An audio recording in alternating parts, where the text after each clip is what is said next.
Alors, avant de vous donner le détail des résultats, d'ailleurs le détail, je vais évidemment ramasser la présentation parce que le rapport est épais et il n'y en aurait pas assez d'une journée pour donner tous les résultats. Mais je vous propose de faire un détour par le profil des services qui nous ont répondu, de façon à comprendre quels sont ces services et de mieux interpréter les résultats auxquels on parvient. Alors d'abord, ce sont des services majoritairement agréés, puisque 80% des services qui nous répondent sont des services agréés par l'État. Et à l'inverse, les 20% restants sont les services autorisés par les conseils généraux. Ensuite, les services sont majoritairement des services qui relèvent de la convention collective, si on veut faire synthétique, la convention collective des entreprises commerciales. À l'inverse, 37% des répondants sont des structures à but non lucratif qui relèvent de la branche de l'aide à domicile et de l'autre convention collective. Ce qu'il faut avoir à l'esprit, c'est que ce pourcentage que je vous donne là, c'est en termes de nombre de services.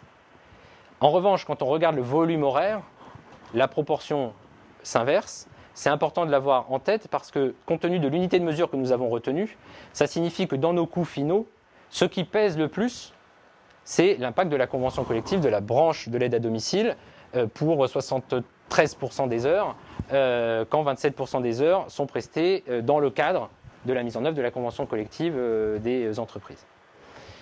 Ensuite, oui, je vous en prie. Excusez-moi monsieur, il faut absolument que vous preniez un micro, sinon les gens, et le mettre en route. Et s'il vous plaît, est-ce que vous pouvez réserver votre question pour la fin? Excusez-nous. Voilà, excusez-nous, mais pour le suivi sur le web, ça sera plus facile. Ok, donc, je vous répondrai tout à l'heure. Donc voilà pour la convention, c'est important d'avoir ça en tête, c'est majoritairement des heures réalisées dans le cadre de la convention collective de branche de l'aide à domicile. Ensuite, les services qui nous ont répondu, mais ça c'est pas une surprise, pour 56% d'entre eux, interviennent ou exclusivement ou majoritairement en milieu urbain. 44% interviennent de manière équilibrée entre le milieu urbain et le milieu rural.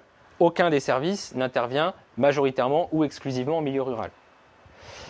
Ensuite, dans les différentes caractéristiques qui permettent de voir un peu à quel service on a affaire, pour les services qui ont répondu, en moyenne, l'activité handicap représente 24% de leur activité totale. C'est une moyenne.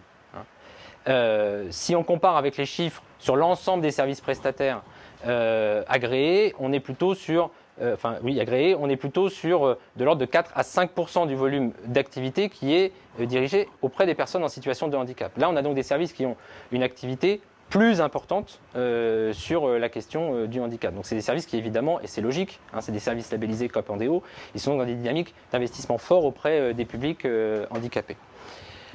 Enfin, 75% des services ont moins de 15 300 heures facturées auprès des personnes handicapées par an. Et je vais vous donner plus de détails sur ces profils, enfin un peu les indicateurs habituels qu'on utilise pour qualifier les services. Je vais vous faire passer un graphique. Là, normalement, vous faites des grands yeux avec des ronds. Voilà. Et vous vous dites qu'est-ce que c'est que ce truc. Donc là aussi, on va passer 30 secondes pour le détailler. Mais c'est vraiment pour que vous gardiez en tête qui sont ces services qui nous ont répondu. Alors très concrètement, chaque bulle, vous l'avez compris, est un service à la personne qui a répondu à notre enquête et pour lequel on a pu exploiter les données. Plus la bulle est haute, plus le service est grand en termes de volume d'activité, tout public confondu. Ce qui veut dire que si je prends un exemple, celui qui se trouve tout en haut ici est un service qui réalise à peu près 1 500 000 heures par an, tout public confondu. A l'inverse, les services qui se trouvent ici sont plutôt entre 30 et 40 000 heures d'activité, tout public confondu, par an. Par ailleurs, les services, on a regardé la spécialisation handicap, si je puis dire.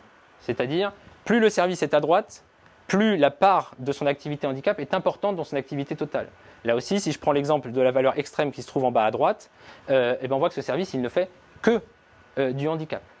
A l'inverse, si je reprends mon service le plus grand, c'est un service qui n'est pas du tout spécialisé handicap, ou en tout cas bien moins que ceux qui se trouvent à sa droite, puisqu'il réalise à peu près 15% de ses heures auprès de personnes handicapées.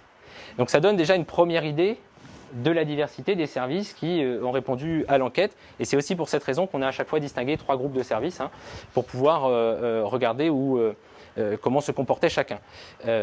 J'ajoute que sur les 3 groupes, on peut les visualiser ici sur le graphique avec les traits en pointillés.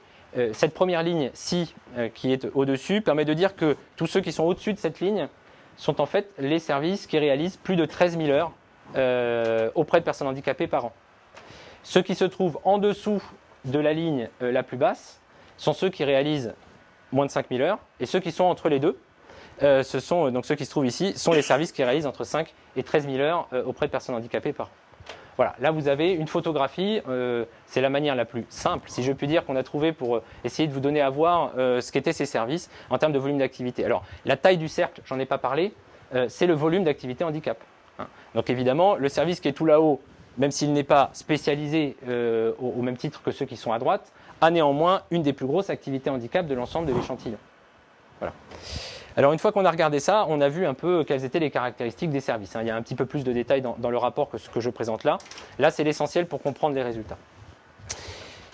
Alors les résultats, justement, on y vient. Alors ne croyez pas que je veux absolument ménager le suspense, pas du tout. Le but du jeu, c'est